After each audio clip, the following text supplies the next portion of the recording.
Okay, guys, let's go talk about language.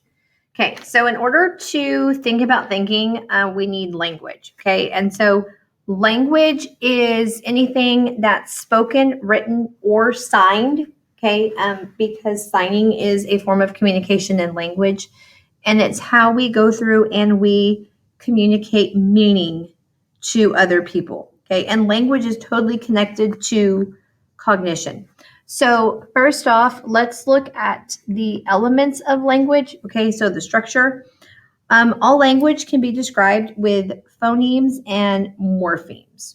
Okay, a phoneme is the smallest distinct sound unit in a language.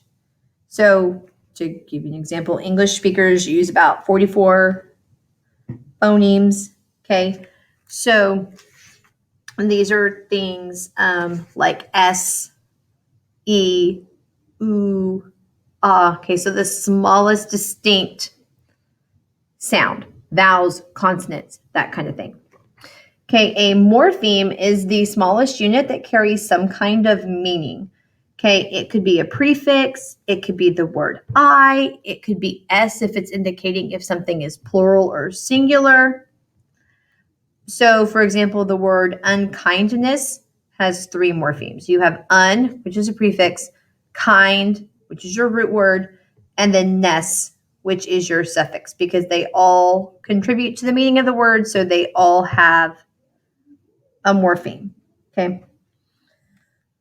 So the way words are spoken in a particular order and how you put everything together, all the systems of rules and everything, that's grammar.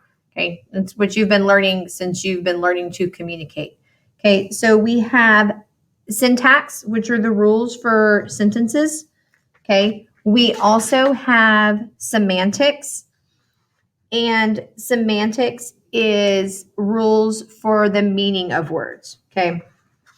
So how do you know which version of a word to use? Because there's meat and meats, like which meat are you using? Or if there's words that are spelled the same and have different meanings, how do you know which one to use? Okay, so it's semantics. All right. Productive language is also language acquisition, pretty much. So this is looking at how people learn language, how they can produce different sounds. And so what they do is they start looking at human language development, okay? And they've divided it up into a couple of stages. And this is kind of what you go through, for pretty much most of your life. From about 0 to 4 months, okay, this is the first stage of language acquisition. Okay, this is when you're like just kind of absorbing stuff and taking it in. Then you get to the babbling phase, which is about 4 to 10 months. Where babies can produce phonemes. So they're, they're making little sounds. They're not really related sounds, but they're making sounds. Okay. Then we get into the holographic stage or one word stage, which is anywhere from like 1 to 2 years. Okay. Where you just speak in single words like go. Go could mean a lot of different things. It could mean like, are you leaving? I want to leave. Where are you going? So it's just the word go. Car could mean anything that moves, that represents like what a car could be. Okay, so that's what holographic or one word speech is. Then the next one is about 18 months or so, and that's telegraphic speech, okay, or the 2-word stage. This is where toddlers typically combine words into simple commands, okay? Like, for example, if you have a sibling and they're mad at something and they yell like, no book, movie, okay? It's just very simple, basic communication. Car go, mommy silly, want cookie, stuff like that, okay? So that's what telegraphic speech is. For kids at this period, they don't understand grammar rules, okay? And that's called overgeneralization. They really don't understand how to apply that. So it'd be like, Daddy buyed me a present. or mommy, did you fixed my shirt? Okay. So it takes a while for kids to finally pick up on this and how to learn all the rules for grammar and all of that, which eventually they do. And then by ages 6 to 10, children are speaking in full sentences. They can do syllables, and they've learned about 80% of all language that they're ever going to need. Between the ages of 5 and puberty, language acquisition becomes more difficult. That's why you have what's called the critical period, and this is in childhood. So ideally, between the ages of 2 and 3, this is the prime time for brain development for learning a second language, because you're able to incorporate phonemes and morphemes and all the rules of grammar, and you're able to distinguish and learn those very, very quickly. By the age of 7, if you haven't been exposed to learning a new language, then by that time, you're going to lose the ability to master another language. That's not saying that you're not going to be able to learn how to speak another language, but you're never going to be able to truly, fully master it. Okay, one of the people who studied language acquisition and who came up with the nativist theory of language acquisition was Noam Chomsky, and he theorized that humans are born with language acquisition device, which is the ability to learn languages rapidly as children. So he's the guy you need to associate the critical period with. Okay, so children are born with an ability to learn specific languages. Okay, so that's Chomsky.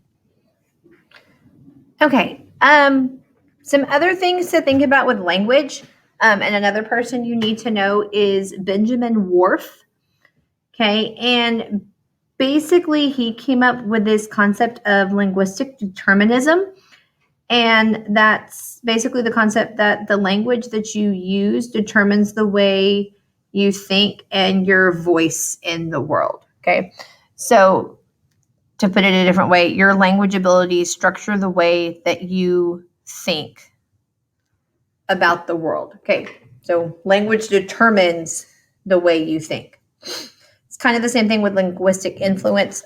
Your language affects your thought. So what you say and how you say things, that's kind of the same way and the same patterns that you think in.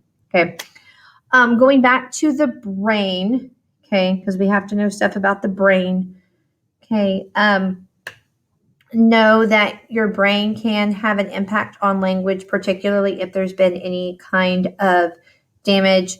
Okay, remember Broca's area, okay, Wernicke's area, which are all in the left hemisphere. So if we talk about Broca's aphasia or Wernicke's aphasia, that's just basically some kind of impairment in your language. Okay, so remember that. That should just basically be a review.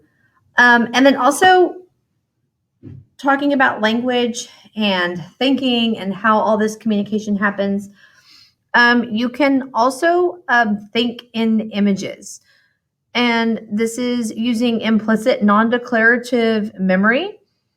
And so basically it's just mental practice and seeing yourself doing something, and think of it as kind of like a pep talk to yourself. So for example, the University of Tennessee was involved in this study with their basketball program where they mentally practiced making free throws. Okay, like they wouldn't even have a ball. They would just sit there and they would just see themselves constantly making free throws over and over and over. It increased their accuracy actually in a game from 52% to 65%. And they ended up winning the national championship that year. So like they just basically put themselves in a position where they imagine themselves making shots in various conditions. And so they would use their language that they had. So this kind of ties in with linguistic influence, how it affects your thought. And it was all positive thinking, and they just imagined themselves making shots in all these different varying conditions. So that was a really interesting study about this concept of thinking in images. Okay. And like I said, that's just a mental picture in your mind about the outside world. Okay. All right. So that's everything on language. And that's the last video for this unit, guys.